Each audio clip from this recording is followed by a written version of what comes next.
What's going on, everyone, and welcome into Plizont's podcast filled to the brim with glitchy analysis and freezing cold takes, so cold that they're boiling hot. Today's episode is proudly sponsored by Hungry Howie's Baton Rouge. Guys, I'm having them for dinner tonight.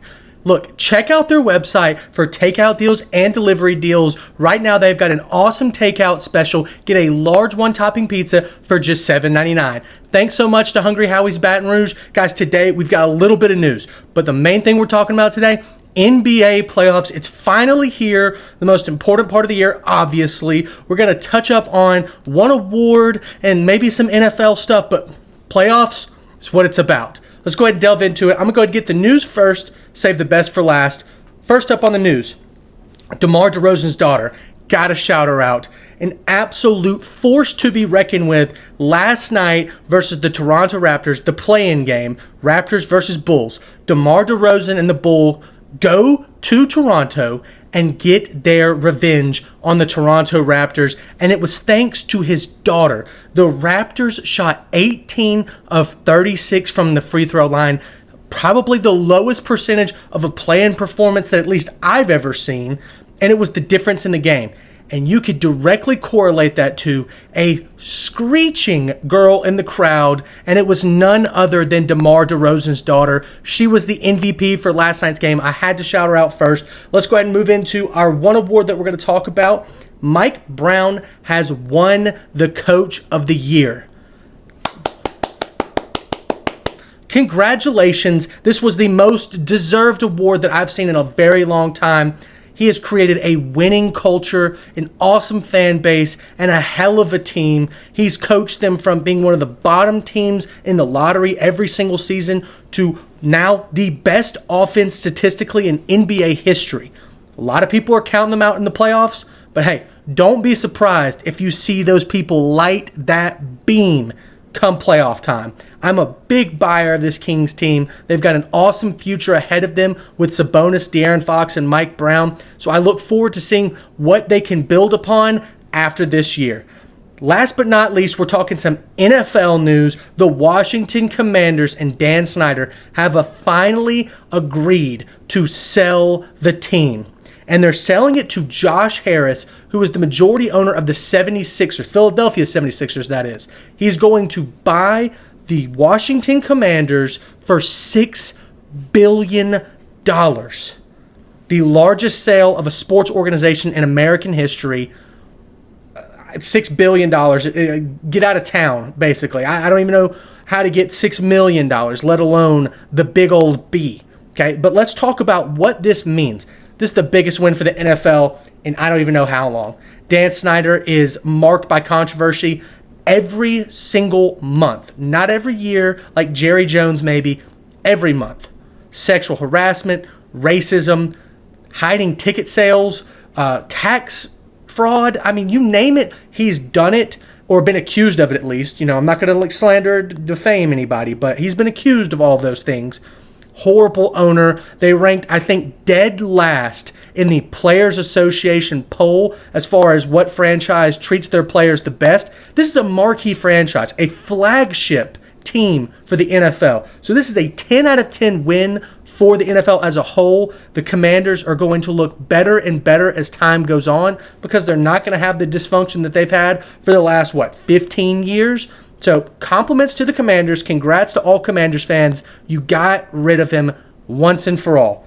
Next in NFL news, we're talking about it's time to pay the piper. Devin White has requested a trade from the Tampa Bay Buccaneers. Apparently it's over contract negotiations, not getting the money that he thinks that he deserves, so he wants out of there.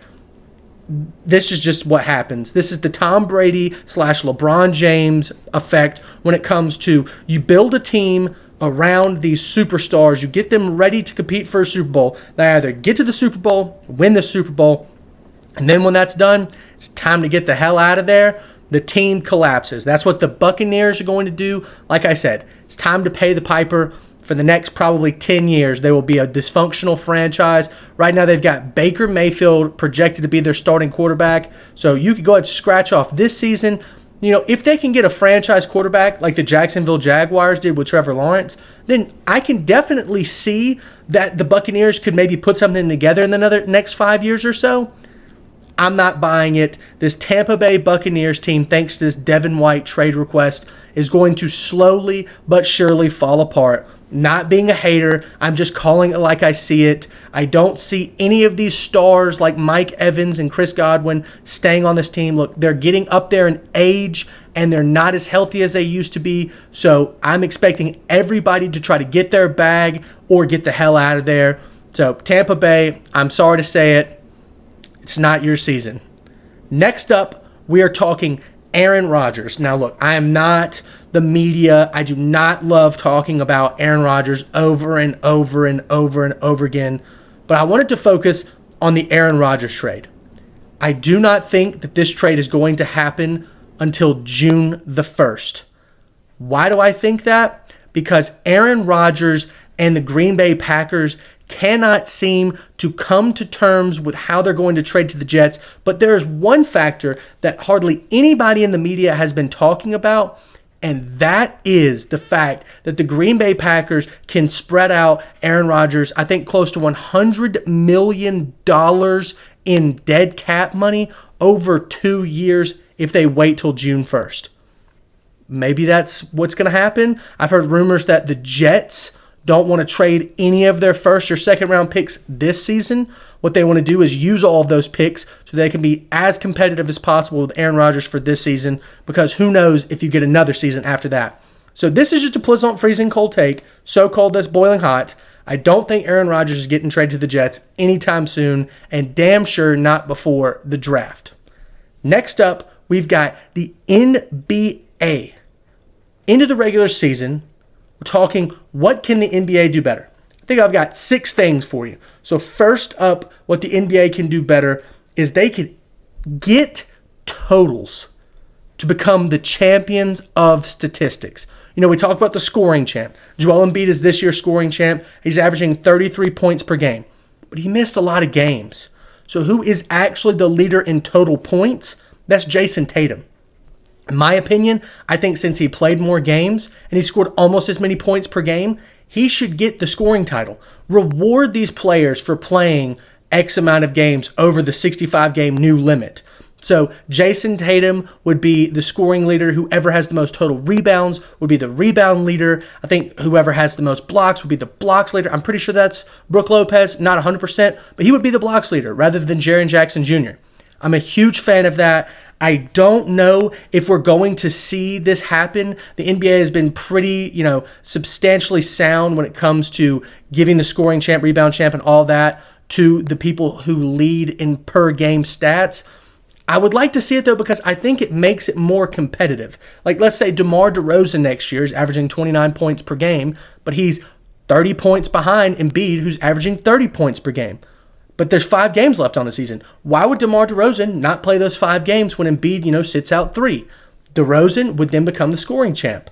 Or if Embiid sees that, he could play as well. And both of these players can go back and forth for who's going to win the total points scoring title. So I'm a big fan of this change in the NBA. Next up on the changes that I would love to see in the NBA, Nick Wright suggested this last week. I'm not sure if he's the creator of this, but I'm going to give him the credit. NBA teams should choose their playoff opponent 1 through 4. So if you get the first seed, the second seed, the third seed, and the fourth seed, you get to pick your playoff opponent. Obviously, it's a draft. So first seed would get first pick, second pick would get second pick, third you get the gist, okay? The Nuggets obviously are going to choose the Timberwolves or the Thunder this season. But let's think about how interesting these drama-filled NBA playoff series could be. Like if the Grizzlies look at the Lakers, the Clippers, and the Warriors, who are they picking? In my opinion, any of those would make it a personal vendetta against the Grizzlies for picking them. That would probably be the most interesting playoff series in the West. I am a big fan of this. I think it just makes the game better, and there's not really negatives to it. I mean, obviously the fourth seed, you get the last pick of the playoff contenders, but so be it. Guess what? You should have gotten the first seed. So NBA playoff teams 1 through 4 getting to pick who they play in the playoffs, I love that idea to improve the NBA. All right, next we've got two ideas for the same thing, but they're kind of separate. Okay, first up, the NBA All-Star Game, or just All-Star Weekend in general, has got to matter more. Potentially, it has the most potential out of any major sport to have the largest fan base / viewership / ratings on television. Like, that draws fans. You got the dunk contest, you got the All-Star Game, you got the skills competition, the All-Star Celebrity Game, the Rising Stars Challenge. It's jam-packed with action. So this is my suggestion to make the All-Star Game better. Go back to East versus West, okay? And whoever wins it gets home court advantage in the finals. Second, you've got to pay players to go to these skills competition. I'm talking about playing Zach LaVine, Zion Williamson, Aaron Gordon, Russell Westbrook, Stephen Curry. You got to get them in the dunk competition, the three-point competition, the skills competition. That would be absolutely amazing. A lot of these players, star players now, use this as some kind of resting period. Not a fan of that whatsoever. I want to see these players play in all of these competitions, and definitely in the All-Star Game when I think they play for something that matters a lot.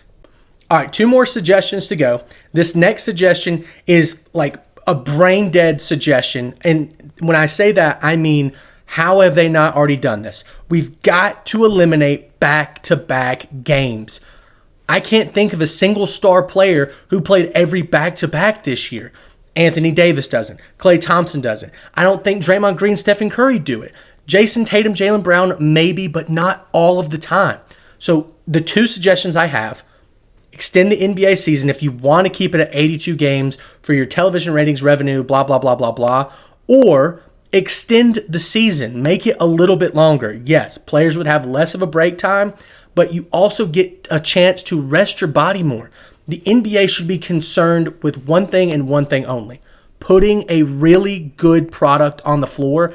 And you cannot, absolutely cannot do that if you've got your superstar players sitting out, not playing games, like Luka Doncic just did against the Bulls in a play-in contending game, like Giannis has done, Embiid has done, LeBron has done. Those are the faces of the league.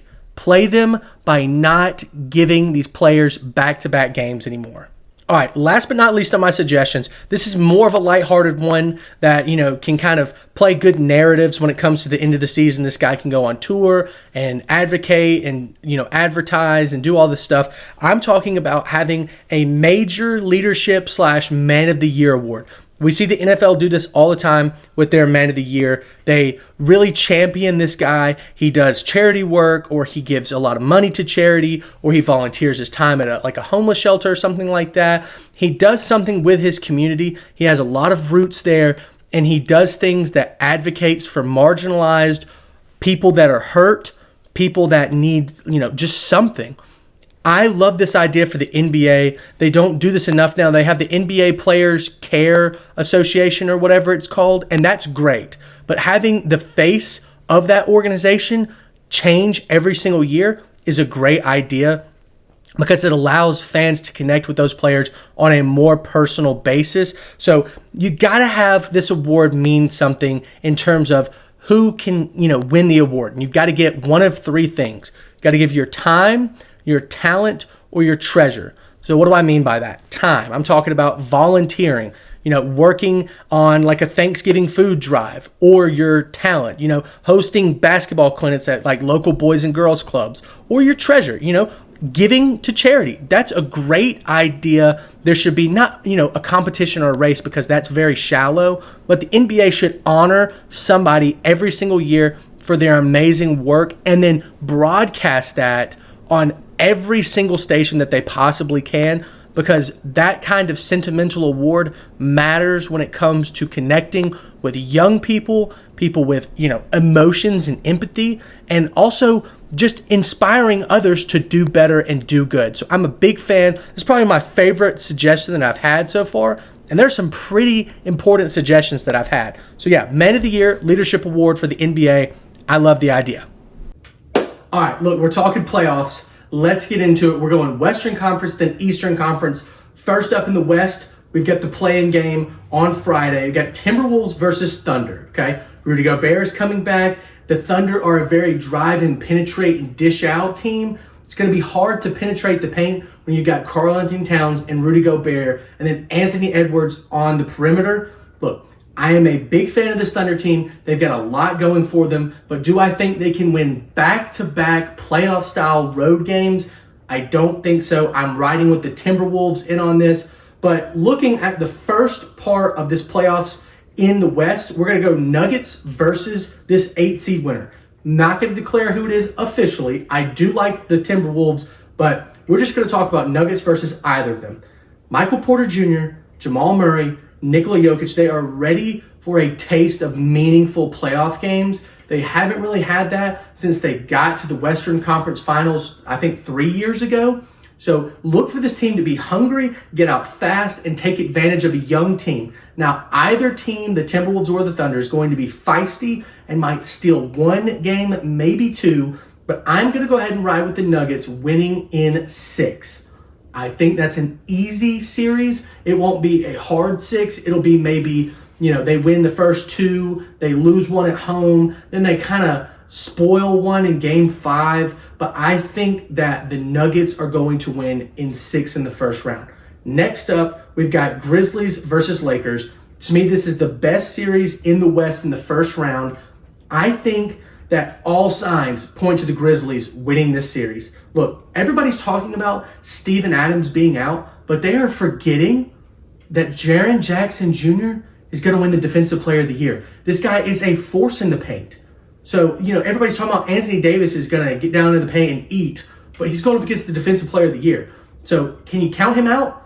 Absolutely not. Can you count this Grizzlies team out? No. They are the favorites going into this series. Ja Morant has had some maturity issues. Dylan Brooke has had a lot of off-the-court issues in terms of beefing with other players. But this Grizzlies team is solid, and they're solid at home. Everything in my mind, everything in my body is saying go with the Grizzlies. My heart, I'm riding with LeGoat. LeBron James is going to win this series. You can lock it in 7 games. Lakers in 7. Book it. I love the Lakers in this series. I think LeBron has got enough left in the tank to at least make it to the second round, as long as they can stay healthy. Okay, look, health is the most important thing. If the Lakers can stay healthy, LeBron James and Anthony Davis are going to take advantage of a young Grizzlies team with not a ton of playoff experience. Lakers in 7. Moving on, we've got the Warriors versus King.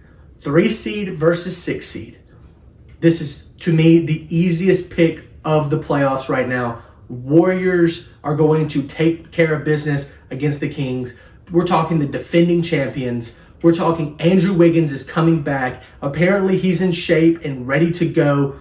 I love Stephen Curry, Klay Thompson, Wiggins, Kevon Looney, and Draymond Green. Statistically, the best starting lineup this season by far in plus minus. Look, this Warriors team, they're playoff built. This Kings team hasn't been to the playoffs. They're not ready for it. I think the Warriors steal one early and then win in 5. Warriors in 5 with Andrew Wiggins. You can book it. Now we're going to move on to Suns versus Clippers. Kawhi Leonard versus Kevin Durant, Chris Paul, Devin Booker. A lot of this series is going to hinge on when Paul George is coming back. And to me, it doesn't seem like he's going to come back soon enough. Now, don't come back too soon, Paul George. Get healthy, get right. Don't mess up next season. But he's been out for 2 to 3 weeks with a knee sprain. Thank God that's all it was if you saw that injury. But look, like I said, this series hinges on Paul George coming back. If the Suns get up 2-0, then I think they'll win in 5. But if Paul George can come back and win both games at home and make this 2-2, I still think that the Phoenix Suns, Kevin Durant, and Devin Booker are going to be able to win this in 6. I think that Game 5 is going to be demoralizing for the Clippers, and Game 6 coming back to LA is going to be tough. Kevin Durant, Devin Booker, they're at the peak of their power. I think the Suns win this series in 6. Now we're going to go ahead and get over to the East. So first we're going to talk about the play-in game. That's Heat versus Bulls. I'm riding with the Heat. I think that Jimmy Butler has got enough left in the tank to make one last gasp for breath and win this play-in game versus the Bulls. DeMar DeRozan and the Bulls had to come back from a large deficit, 20-plus points against the Raptors. Then they've got to travel from Toronto all the way down to Miami on Thursday and then play on Friday. It's not that I'm a buyer of this Bulls team or not a buyer of this Bulls team.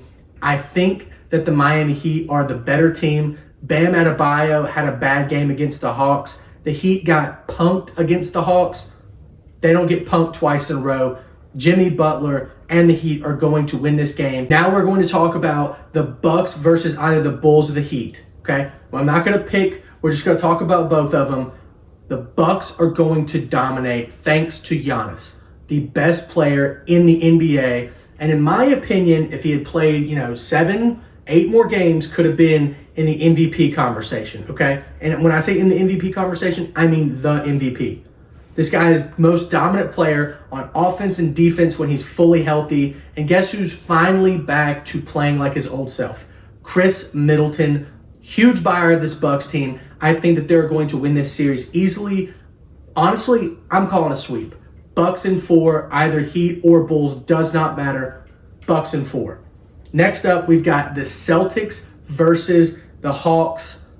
Ice Trae the Game is going to choke away this playoff series, and it's not really his fault, okay? It's not that he has all this pressure on him or anything. They are the 7 seed, okay? But they've got Jaylen Brown on the Celtics, Jason Tatum on the Celtics, Marcus Smart. They're going to clamp Trae Young up. He is the offense for the Hawks in terms of distribution and scoring. And if he doesn't have a good night, the Hawks don't win.